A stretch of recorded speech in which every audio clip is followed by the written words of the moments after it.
It's time for Coffee on the Coast. Good morning and welcome to Coffee on the Coast. I'm your host this morning, Tina Prigge. I am delighted to welcome back to the show Chmura Moore, the musical director of the Manitowoc Symphony Orchestra. Dylan, so good to see you. Top of the morning to you. This is exciting because we are talking about a couple of my favorite things. First of all, music and the Manitowoc Symphony Orchestra, but specifically, we're going to be talking about Gershwin. So on June 25th is your next concert, and you're featuring Gershwin. In case people don't know exactly what we're talking about when we say Gershwin, do you mind if we share a pop cultural reference? Please do. I've got United miles, so I hope they're going to award me some for this. Okay, so I hope that you can hear this. Here we go.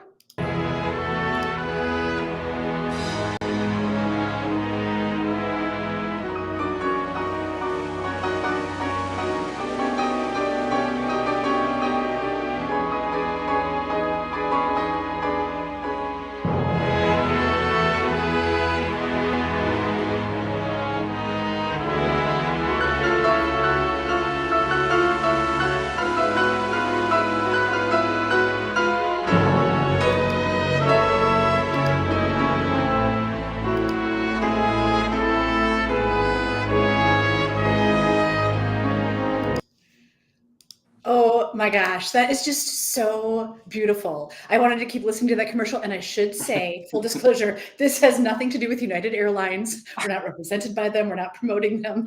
We I will just happily wanted you to promote hear. them, and I will happily represent them. You hear that, United? That's right. That's right. Nice.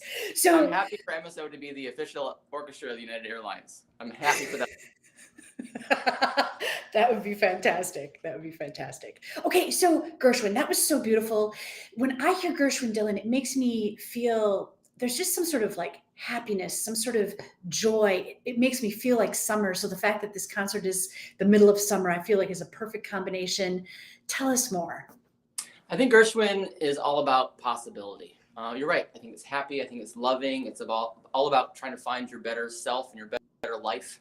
Doesn't matter if it's his operas or his straight symphonic things like you're listening to just there.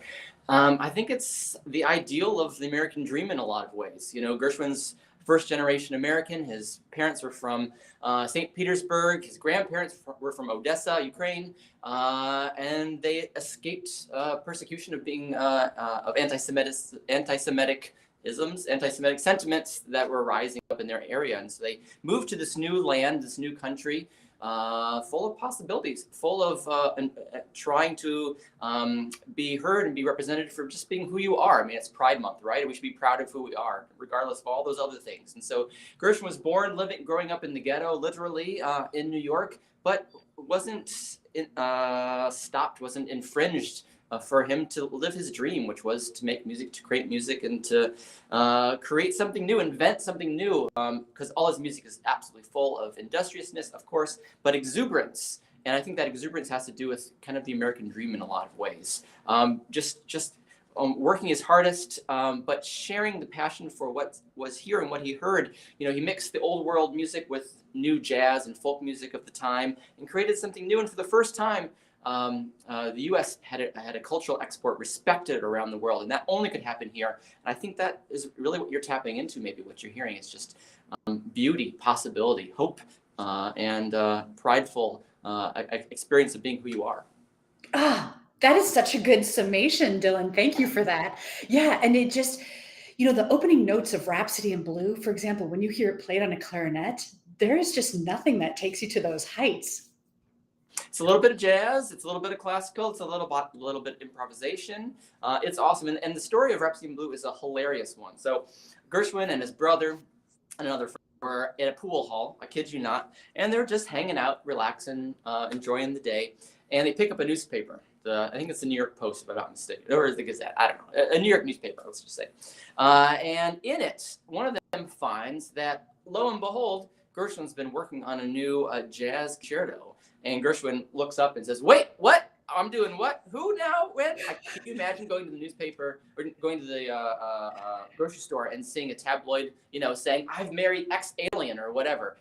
This is what Gershwin, I feel like, experienced. And so he calls up the guy who was quoted in the newspaper. His name is Paul Whiteman, who was a band leader and promoter and a very good musician. And he says, hey, Paul, what's going on? Well, I guess a year ago, they were at a party and they were having a good time, and they just stayed up all night, dreaming about what they could do together. And what they dreamt about was going to be Rhapsody in Blue. And so Paul said to Gershwin, hey, this other guy is going to do a concert similar to what I want to do. So I had to push up my timetable. Hey, can you meet a deadline? So in supposedly 4 days, Gershwin wrote Rhapsody in Blue, and the rest is history. But it would have never happened if Paul Whiteman didn't challenge Gershwin to a duel, I guess, in some ways, and see what he could invent that spoke to that amazing American New York melting point that he was growing up in. Wow. And Gershwin was really living the American dream. Like you said, started in the ghetto, worked himself up to be this, world-class export, having a great time. Okay. Tell us this concert, what the repertoire is going to be from Gershwin. The first piece is a piece called Cuban Overture, and this speaks more to Gershwin's flamboyant nature. He embraced his stardom, for sure. He liked to vacation in Cuba.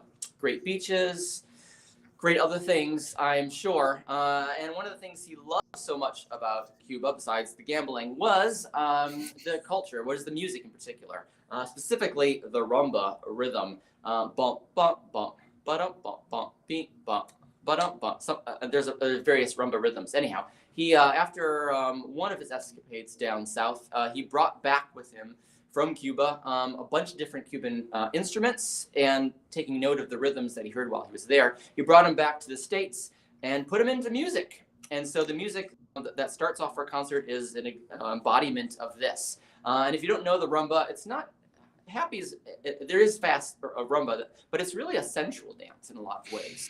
And it doesn't have to be, like serious and steamy. Sensuousness can be embodied in a lot of different ways, but it is arresting and is visual, and it is a feast of the senses. One of the ways I describe Gershwin is he has everything in there and the kitchen sink. I mean, we've got this battery of percussion in the back, like in a Cuban dance band for sure, or a salsa dance band that maybe some people have seen in the area, as well as saxophones in the orchestra, drum sets, and of course all the normal orchestral instruments. So it's the biggest, most grandiose, most American perhaps kind of thing that you can imagine in any kind of situation. And so there's going to be dance because it's joyful, and the way that this first piece represents dance is with the rumba. Maybe we need to have some dance teachings ahead of the concert. That's something I did not think about until now, unfortunately. Maybe we should talk sooner next time. No, so it's awesome. So I'm hearing that there's going to be a full orchestra on stage for this performance. Huge. I don't know if we're going to fit on stage, to tell you the truth. I'm very worried about that, because the second piece on the program is Rhapsody in Blue, which we heard a little bit from that United commercial, which features a piano soloist. It's actually a piano concerto, so it's all about virtuosity. It's all about the dialogue between the soloist and the orchestra. And so when you have a piano on stage, it's a big old instrument. We've got to squeeze around it. And if anybody's been to our concerts, we already burst on stage. And so with this piano on stage, maybe I'm gonna have to stand on the piano to conduct. I'm not exactly sure where I'm gonna have to go, but it'll be great. So Diana Shapiro is our piano soloist for Rhapsody in Blue, the wonderful concerto by Gershwin. And Diana, maybe some people know, she lived in Manitowoc for, I don't know the exact number of years, maybe upwards of 10 years. She was teaching at Holy Family / Silver Lake, and is an international star with her four-hand piano duo partner, Stanislava, who still teaches over at Holy Family Conservatory if anybody wants piano lessons. And the two of them they met abroad in Israel, if I'm not mistaken, and have literally toured the world playing soloistic in some of the greatest concert halls, but also with orchestras. And gosh, maybe it's been 5 years ago now. Both of them, Diana and Stanislava, played with the Manitowoc Symphony Orchestra a duo concert as well. And maybe we'll have them back in the future. But Diana alone is going to be joining us on this concert, and we are lucky to have her. Someone with such international accolades who could really be anywhere in the world if they wanted to be. We're lucky that they choose to be here on the Lakeshore.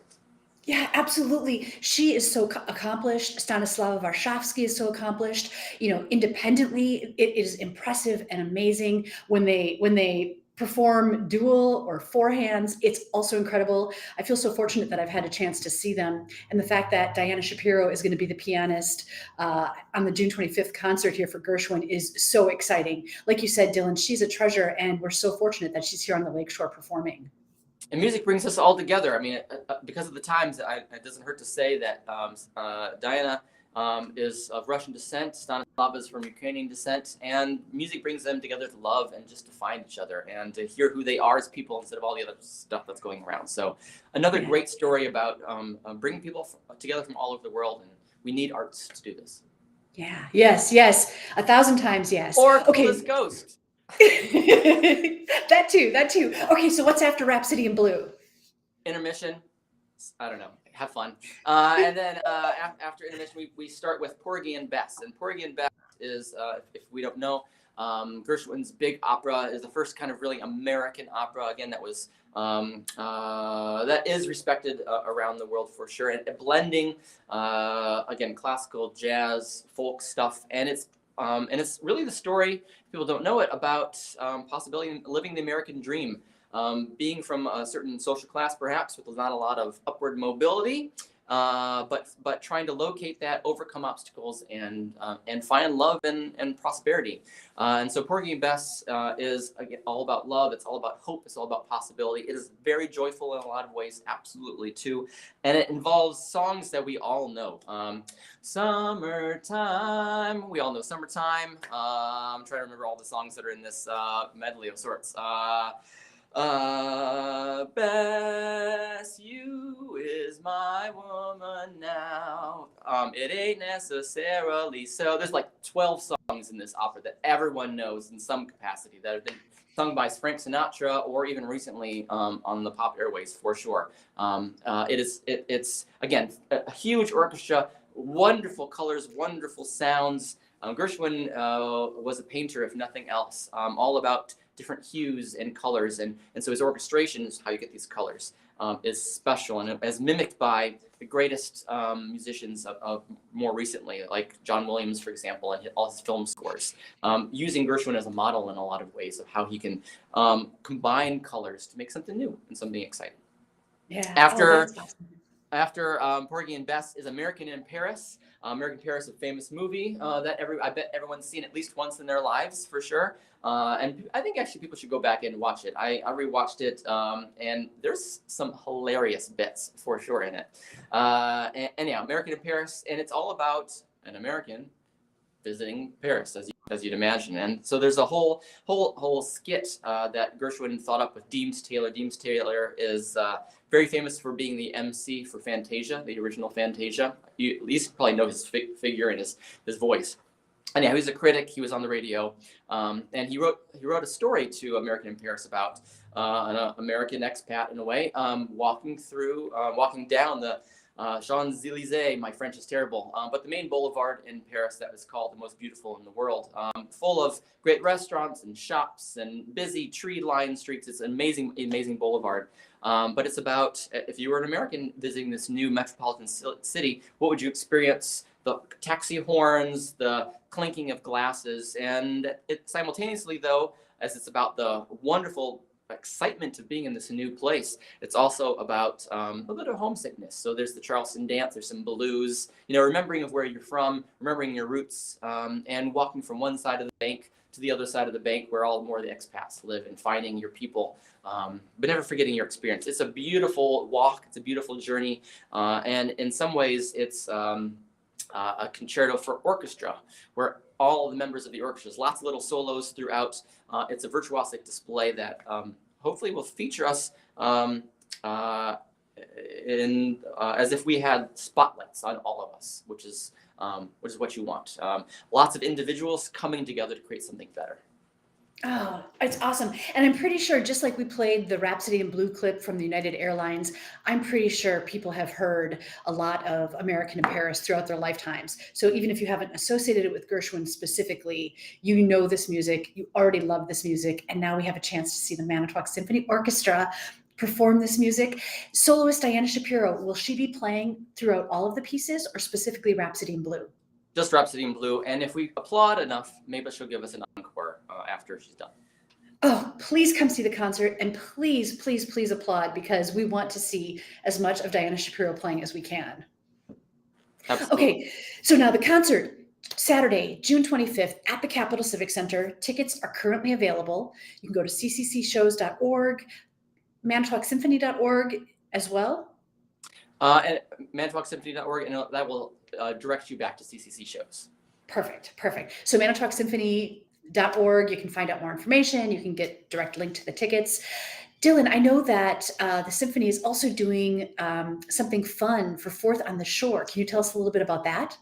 Absolutely. So our home has been for a long time, obviously, the Capitol Civic Center, and rightly so. It is an amazing place, a jewel that more people just need to, I think, visit. It is your living room. You should feel welcome there for sure. But we don't want to just be tied into the Capitol. We want to be out in the community as much as possible. I'd love for the Manitowoc Symphony to be the musical backdrop for the entire lakeshore, not just inside the Capitol. So one of the things we started doing last year, that we're doing again this year, and hopefully forever and ever and ever and ever, is being part of Fourth on the Shore. It's a moment in our community, right, where we celebrate the city and all of its civic things that we have to be thankful for. And the symphony actually is our Manitowoc Symphony Orchestra is actually a civic orchestra. It's for the people, by the people, and all those kinds of things. And so we're going to have some great jazz from people who've played with the orchestra on a regular down there next to the Maritime Museum on the side of the on a stage on the side where the new fountain is located. So the picnic benches, other tables and chairs, bring a blanket, bring some lunch. We start at noon. We'll just play for an hour and a half or thereabouts before some other music happens. But we're starting off the day after the parade. All the other activities that are happening downtown, all the craft stuff happening at the Y, the kids games that are happening down by the Y and by the Baymont, as well as all the other music and cool things that are happening at the museum, at the yacht club, again at the Y, Baymont, and all that area. Take a tour of the lighthouse if you haven't done that in a while, all that kind of stuff. Ah, it's beautiful. Like you said, music really brings us together, and the Manitowoc Symphony Orchestra is the perfect soundtrack to be the background for the whole Coolest Coast. I love it. And there's nothing like a Gershwin tune to kick off the summer, so it's perfect timing. Again, the Manitowoc Symphony Orchestra, the concert, you're calling it Our Town, and it is Saturday, June 25th at the Capitol Civic Center, featuring piano soloist Diana Shapiro. How awesome, Dylan. Are you jazzed up about this? I am, and that the title "Our Town."